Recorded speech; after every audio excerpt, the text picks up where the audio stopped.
Russian President Vladimir Putin concluded his visit to China by securing a pivotal agreement on a new gas pipeline, underscoring the ever-deepening energy cooperation between the two nations.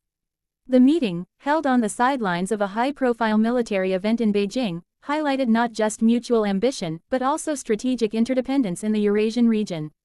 Putin, standing alongside his Chinese counterparts, reaffirmed the significance of energy collaboration as both nations seek to safeguard energy security and economic stability for the long term. As global geopolitics shift, with Western nations increasingly wary of over-reliance on either Russia or China, the new pipeline deal offers a calculated answer: tighter East-to-East cooperation, circumventing traditional Western-dominated energy routes.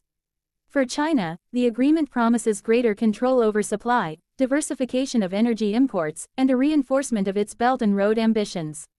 For Russia, it represents a lifeline to Asia's thriving energy markets, and a strategic pivot away from politically fraught Western dependencies. Putin's announcement comes at a moment when Europe's energy demand remains unpredictable, making China a reliable, high-growth partner. Details on the project remain sparse, but the deal symbolizes more than just gas flowing through pipes. It signals a possible new era of infrastructure-driven synergy, where Chinese financing and Russian resources combine to reshape Eurasian supply chains. The pipeline is expected to span thousands of kilometers, penetrating remote landscapes and crossing geopolitical flashpoints, forging a physical link that encapsulates the shared interests of both capitals. Putin framed the deal as a landmark, stating that it not only exemplifies the strategic trust between the two countries but also their capacity to craft parallel systems in a changing world order. Press reactions have highlighted the symbolic weight of this venture. As Western nations recalibrate their alliances, Russia and China are quietly constructing mutually reinforcing structures that challenge the old status quo.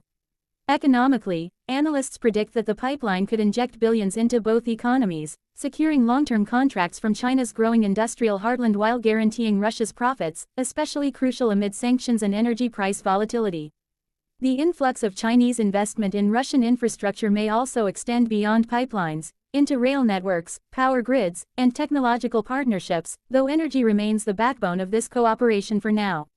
Beyond the economics, this development holds strategic ripples.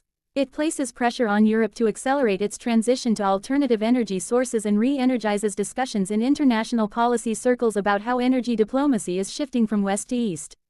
The pipeline's route, negotiated over months with meticulous care, may also pioneer new corridors for overland energy transmission, a model for similar ventures in Central and South Asia. Looking ahead, attention will focus on construction timelines, financing structures, and legal frameworks that ensure both sides adhere to agreed schedules and pricing mechanisms. Russia's Gazprom and China's CNPC, China National Petroleum Corporation, are expected to take charge of implementation, with a mix of equity, debt, and possibly sovereign guarantees backing the project. The coming months may reveal whether this is a symbolic handshake or a foundation for a transformative energy axis. For now, Putin's closing remarks in Beijing underscore resolve. We are not reacting to outsiders, we are constructing our own reality. With the new gas pipeline, Russia and China are indeed scripting a new chapter, one powered by energy, shaped by mutual ambition, and anchored in strategic foresight.